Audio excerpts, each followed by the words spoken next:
Hello, Dr. Mott again, as well as the HP 393 one, the HP 421 PowerPoint as well has not been able to upload as well. Good news is I've finally been able to save them on a jump drive after I make these videos. Everything else is on my phone or on something else, and they have just not uploaded for the past. I've been working on them every day basically. So at the end of this video, basically, I'll put an email as well. But if this doesn't work or whatever, I will get the jump drives to you eventually, and we'll hopefully get this thing sorted out. But anyways, we're going to be talking about the disease of obesity. I know this is something that we talked about in class, but I've added some other metrics, other statistics as well, other information from outside sources into this PowerPoint as well. So we'll just get started. I'm just going to ask you to follow along with me. I'll send the PowerPoint as well in the email, so if you can't just follow along with me. So first we're going to discuss what is obesity. Obesity is basically an excessive accumulation of body fat on the body. This is basically an increase in weight that is unhealthy, unsustainable, and unhealthy.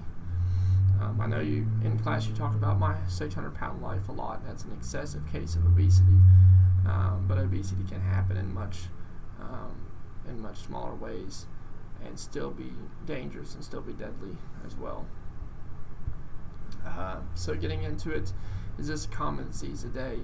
It is. It is an extremely common disease. It is something that has rifled our country. It is something that has rifled our generation, our culture. Fast food has made this extremely easy thing as well. So is the inactivity and the lack of exercise that our culture now participates in. 4 out of 10. Here's some statistics I was able to find. 4 out of 10 adults in the U.S. are obese, as well as 20% of children ages 2 to 19 are obese. The children one is the more that is the children one is the most scary one. Children should never really be obese, decrying a medical issue or some other thing. And many children are obese, especially from where I live. It is not. Children's inactivity has increased, which has led to that number increasing as well. So getting into the symptoms of obesity, there are quite a few. Again, the weight loss is not the weight loss, but the additive of weight is the big thing. So that makes it difficult to move around, difficult participating in any physical exercise, regardless if it's walking, running, lifting, any heavy or light objects. Bending over, flexibility is terrible with people that are obese. So any participation in anything like that is excessively hard on them. Increased sweating is another one, as well as joint pain. This is very, very high in joints such as the knee, joints such as the hip, the ankle, joints like that, and back pain as well. Back pain is the other big one. This stems all the way from C1 all the way down to L7, every part of the entire back. So what causes obesity? Basically, what is the cause of it? There's a multitude of causes. Poor eating habits is probably one of the biggest ones, as well as inactivity. I say those two make up the biggest things about obesity. And there are possible genetic problems that carry down from generation to generation that increases the odds for obesity. Doesn't mean that a genetic problem will enshrine you to be obese later in your life. You still have the ability to eat correctly, to be active. However, people with genetic problems have to try harder. Definitely have to try harder. Just keep from being obese, keep from gaining weight, like their genetics would like them to. But doesn't mean it's impossible. Slow metabolic rates is another thing.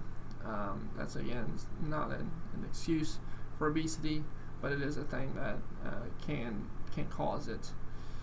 So it does hormonal imbalances. Hormones do control a lot of young people, and hormonal imbalances, if they are, obviously imbalanced, could cause problems there with obesity, could cause weight gain, and an excessive amount of weight gain as well. So this is something that I've added, but is this a social or cultural issue? What is causing this?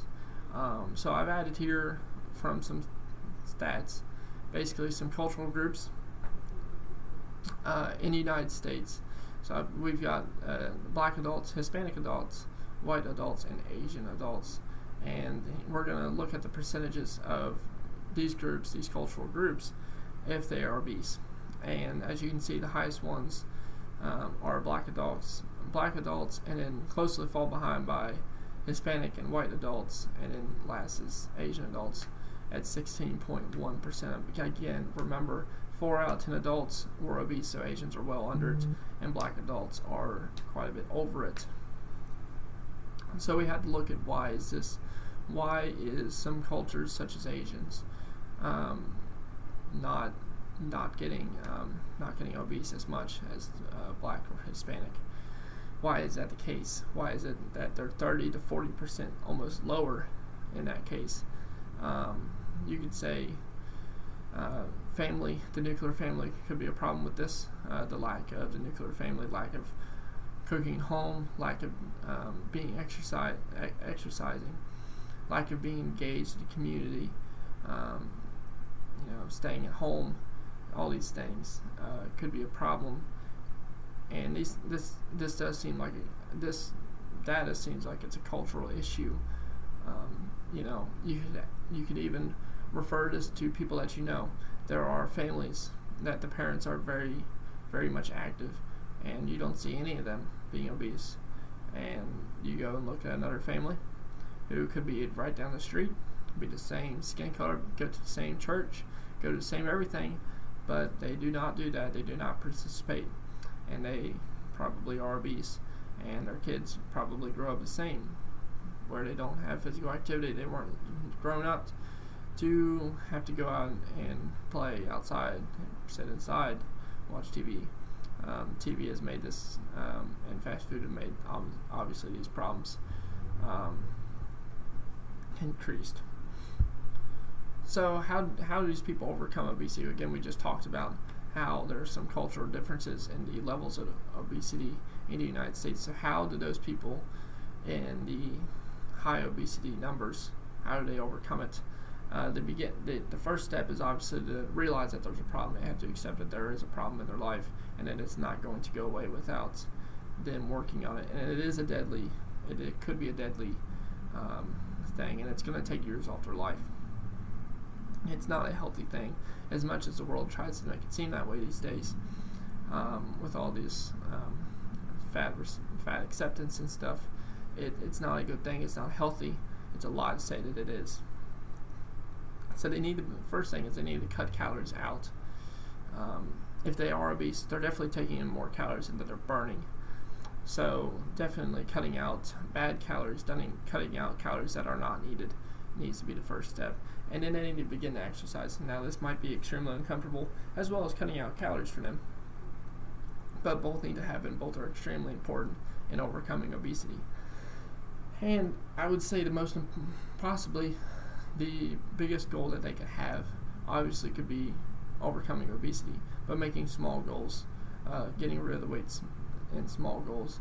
And once you get them to hopefully overcome and lose some weight, and get their small goals that they've set, hopefully that gets the ball moving, and they become motivated to get the rest of the weight off and become obviously not obese.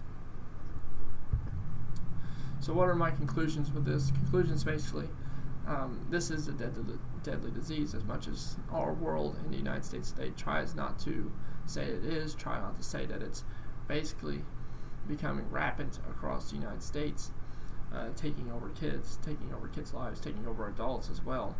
And it is becoming very deadly, leading to things such as heart attacks, leading to things such as heart disease, immobility, handicapped, this is a deadly disease, and it needs to be treated as such, not only from us as a medical perspective, but on a social level as well, in a cultural level as well, telling people that maybe they should get in the gym, maybe they should be exercising, maybe they should be coming back to weight, and not ignoring the large elephant in the room, basically, because it is going to kill them. It's not a joke. It's not something to take lightly. They have to admit themselves, obviously, that that's a problem, but starting a conversation as a medical professional isn't a bad thing either, and hopefully that helps save them, basically. So thank you very much for this, listening to this presentation. Thank you very much for joining along with me. I hope that you see this eventually. I hope that this gets through. This is like the 5th time I've recorded all these things, so I hope that this one was maybe one of the better ones that you'll never see the other ones, but hopefully this one's okay. And thank you very much, and have a great day. Dr. Mott.